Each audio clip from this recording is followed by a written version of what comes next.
Welcome back, everybody. Ready to go deep on 30 Rock. Always.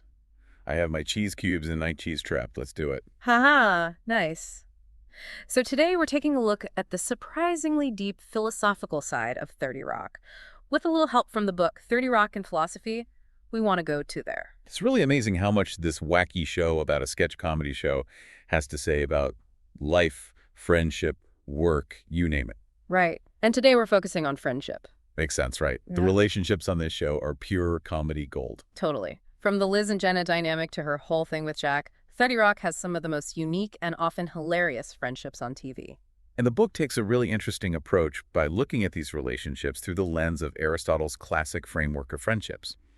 The idea that there are different types of friendship based on utility, pleasure, and genuine goodwill. Oh, yeah, right? Like some friends we love hanging out with, some friends are our go-to for advice, and some, well, they're just useful to have around for whatever reason. Exactly. And Aristotle's categories help us understand the nuances of these connections. So where do we even begin with 30 Rock? There are so many great examples. Well, let's start with an easy one. Tracy Jordan and his ever-present entourage, Grizz and .com. Ah, yes, the ultimate hype men. Exactly. The book argues that they perfectly embody a classic friendship of utility, where Tracy clearly benefits from their constant praise and, let's be honest, their willingness to put up with his antics. And they get to be part of the wacky world of Tracy Jordan. Precisely. It's that you scratch my back, I'll scratch yours kind of deal. And we've seen how easily those kinds of friendships can crumble when the shared need or goal goes away. Oh, for sure. Yeah. Remember when Tracy and Jenna briefly become besties when they team up to sabotage Liz? Flu shot, such a classic episode. But yeah, the second their little alliance falls apart, so does their friendship. Exactly. They were united by their shared goal of taking Liz down. And once that was gone, their friendship fizzled out. Just like Aristotle observed, right?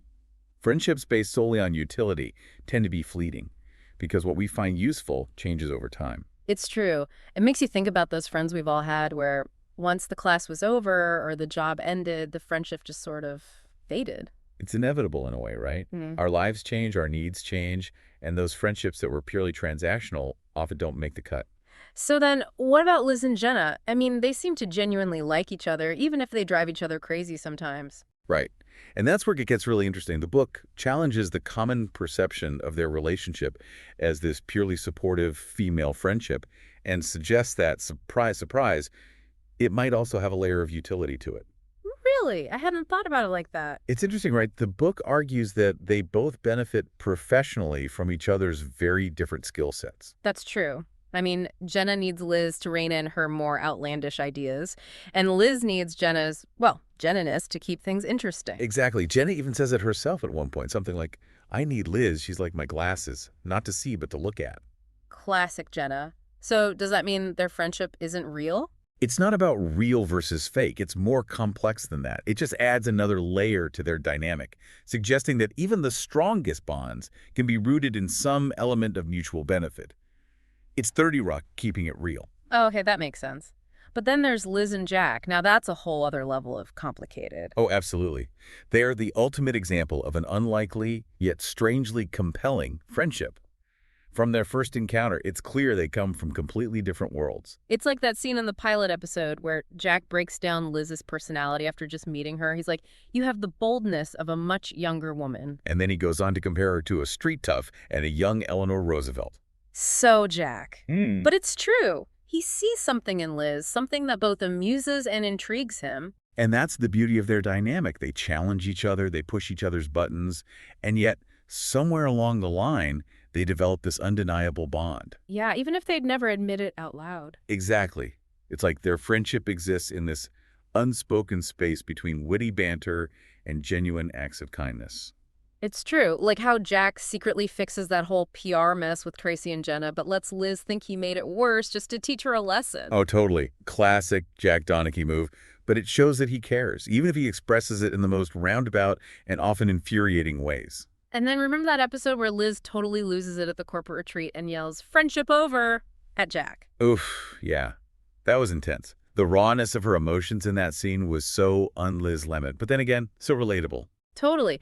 And what's so insightful is how the book connects that moment to the challenges of moving from a more superficial utilitarian friendship to something deeper and more meaningful. It's like Liz was taking a huge risk by putting her feelings out there like that, even if it was messy and awkward. And wasn't that kind of the turning point for their friendship? In a way, yeah.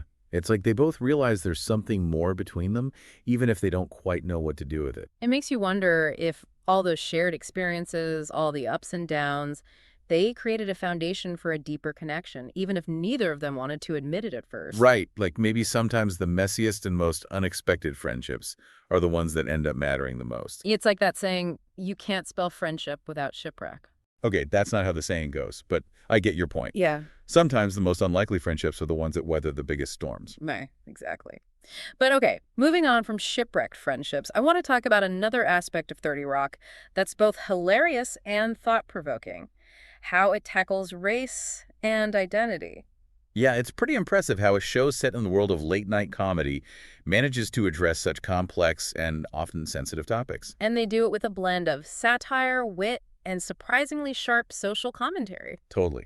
They don't shy away from the tough conversations, they lean right into them, using humor to expose uncomfortable truths. And speaking of uncomfortable truths, we have to talk about Tracy Jordan. Oh, Tracy. He's a walking, talking commentary on race and representation all on his own. Right. And the book really digs into how his character, as outrageous as he is, often sparks really interesting conversations about race. It's like he's this caricature of every stereotype about black men in Hollywood, and yet, somehow, 30 Rock manages to use that to its advantage. Yeah, like that running gag where Tracy just randomly yells, "You're racist," at people, even when they're being completely innocent. It's funny because it's true, right? I mean, we've all encountered that kind of hypersensitivity around race, where people are so afraid of saying the wrong thing that they end up overcompensating. Or completely misinterpreting the situation. Yeah. Like, Liz will compliment Tracy and he'll twist it into some kind of racial slight. Totally. And the book connects this to the whole idea of white guilt, which can definitely lead to some awkward and sometimes even counterproductive behaviors. Definitely. It's like that classic 30 Rock episode where Liz starts dating a black guy and his name, and I can't believe this is real, is actually Stephen Black. Oh my gosh, yes. That episode is pure 30 Rock genius. I know, right? And of course, Liz is mortified by the whole thing. She's so worried about seeming racist that she ends up putting her foot in her mouth constantly. The scene where she's like, "I'm not racist. I love black men. I love you," Yeah.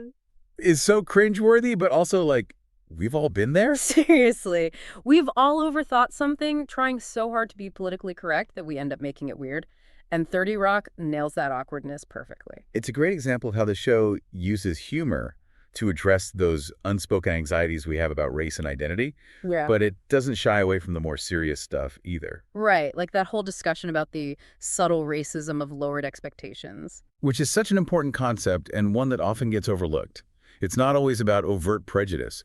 It's about those subconscious biases that can limit opportunities for people based on race. Totally. And 30 Rock illustrates this in such a clever way by showing how even well-intentioned characters like Liz can sometimes fall into these traps. It's a reminder that we all have blind spots, and we need to constantly check ourselves to make sure we're not perpetuating harmful stereotypes, even unintentionally. Absolutely. And it's not just about white guilt and microaggressions. 30 Rock also tackles bigger systemic issues like affirmative action. Oh yeah, that episode where Tracy pretends to be illiterate to get out of work is a classic example. So ridiculous, but also kind of genius how they use that absurd premise to spark a conversation about something as complex as affirmative action. It's satire at its finest. By having Tracy exploit a system that's supposed to level the playing field, the show forces us to confront the complexities of equality and fairness. Yeah, it makes you think about those tough questions like, when does treating everyone the same actually become unfair if you don't consider historical disadvantages? It's deep stuff. And then there's that scene, oh man, this is classic Tracy, where he equates women's struggles with his own as a black man. He's like, do you have any idea how hard it is to be an overweight transgender in this country? I know, it's so ridiculous, but it also points to a really important conversation about intersectionality. Exactly. It makes us question whose struggles are considered more valid and how different forms of oppression can intersect and overlap. And they managed to do all of this, the satire, the social commentary, the philosophical debates, without ever losing that signature 30 Rock sense of humor. It's a rare gift, honestly, Yeah. to make people laugh while also making them think. It really is amazing how they managed to pull it off. Right. It's like they found this perfect balance between being hilarious and thought-provoking. Totally. Okay, ready to shift gears a bit. Always. What do we have next? Well, the book also dives into the corporate world of 30 Rock and how, believe it or not, even Jack Donaghy's absurd antics can teach us a thing or two about corporate culture. Oh, definitely. The corporate world is ripe for satire, and 30 Rock does not disappoint. Right. And there's a whole section in the book about this with a title that just cracks me up every time I read it. Is there a difference between East Coast television and microwave ovens? I know, right? It's so absurd, but it also kind of perfectly sums up the absurdity of the corporate world in general. Totally. And it gets even better when you consider Jack Donaghy's official title, which is, wait for it, Vice President of East Coast Television and Microwave Oven Programming. It's like they just threw a bunch of random words together. I know, right? But here's the thing. As ridiculous as it sounds, the book makes this really interesting point about how that absurdity actually reveals a truth about many large corporations. Oh, definitely. It's all about appearances, right? Maintaining this image of control and expertise even when no one really knows what's going on. Exactly. It's like, how much does someone at the very top of a corporation really understand about what's happening on the ground level where the actual work gets done? Right. And that's where the whole East Coast television and microwave oven programming thing comes in. It's like, who even knows what that means? But it sounds important, so that's all that matters. Exactly. And no one embodies this disconnect between corporate management and reality more than Jack Donaghy. He's the king of confidently spewing out meaningless corporate jargon. Totally. But then you see him try to apply those same principles to the real world. And it's a recipe for disaster. Oh, for sure. Remember that episode where he tries to coach a Little League team? Oh my gosh, yes. The Business Daddy episode. Classic. It's a train wreck from start to finish. He tries to use his corporate strategies on a bunch of kids, and it backfires spectacularly. It's the perfect example of how a top-down management style, without any real understanding of the context or the people involved, can just completely blow up in your face. Right. And the book points to that as a cautionary tale about corporate leadership. It's not enough to just be good at climbing the corporate ladder. You have to actually know what you're doing when you get to the top. Absolutely. And speaking of not knowing what you're doing, let's talk about the Trivection oven. Oh man, the Trivection oven, a true 30 Rock saga. Right, and the book uses this whole storyline as a way to illustrate another common phenomenon in corporate culture, how credit flows upwards while blame gets pushed down. Oh, 100%. It's like this unwritten rule of the corporate world. If something goes well, the higher-ups take all the credit.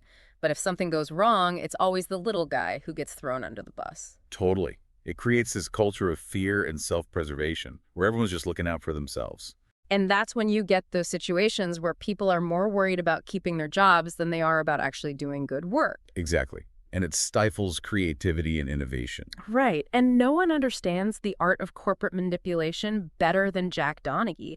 Like when he forces the TGS writers to shoehorn product integration into their sketches, it's hilarious to watch, but also kind of terrifying. It's so true. It's like he sees the writers as nothing more than tools to generate profits. Exactly. And it highlights that constant tension between art and commerce, where creative work is often undervalued unless it can be directly translated into dollars and cents. Absolutely. And it's not just about art versus commerce. The book suggests that this reflects a broader societal trend where everything becomes commodified. Oh, totally. It's like we're constantly being bombarded with messages about buying stuff, consuming stuff, and even our own creativity and self-expression become just another product to be packaged and sold. Right. And it makes you wonder, what happens to our sense of self in a world where everything is for sale? Right. And speaking of sense of self, that leads us perfectly into the final philosophical theme we want to touch on today: personal identity. Ah, yes, the age-old question. Who am I? Exactly. And the book explores this theme through the lens of bad faith, which sounds kind of intense, but it's actually a really interesting concept. It is. It basically refers to those times when we deny our own freedom and responsibility by clinging to predefined roles or identities. Okay, that makes sense. But how does this apply to 30 Rock? Well, the book argues that many of the characters, in their own hilarious ways, exhibit bad faith. Like take Jenna, for example. She's so desperate for attention and validation that she's constantly performing for an audience. That's so Jenna. Right. She's so caught up in being Jenna Maroney, the star, that she rarely lets us see her true self, if there even is one. And then there's Jack, who's so deeply entrenched in the corporate world that he's almost a caricature of a powerful executive. Exactly. He's so good at playing the role that it's hard to tell where the mask ends and the real Jack Donaghy begins. Right. And even Kenneth, with his unwavering optimism and his whole page persona, can be seen as exhibiting bad faith in a way. Absolutely. The book even goes so far as to ask if Kenneth is a genuine individual or just a molded, repetitious facsimile. Wow. That's a pretty deep cut for Kenneth the Page. But it's a valid question, right? Are we all just playing roles to some extent? It makes you think, right? Are we being true to ourselves, or are we just performing the identities we think we're supposed to have? It's a lot to ponder, but that's the beauty of 30 Rock. It manages to be both hilarious and thought-provoking, often at the same time. Totally. It's a show that stays with you long after the credits roll. Right. And it reminds us that even in the most absurd and seemingly superficial settings, like a late-night comedy show, we can find surprisingly profound reflections on the human experience. Absolutely. And sometimes those reflections are even funnier because of the absurdity surrounding them. Exactly. So the next time you find yourself watching 30 Rock, and let's be honest, there will be a next time, pay attention to the layers beneath the jokes. You might be surprised at the philosophical gems you discover. Right. Who knew Liz Lemon and the gang were such accidental philosophers? Thanks for joining us for this 30 Rock deep dive, everyone. Always a pleasure talking 30 Rock.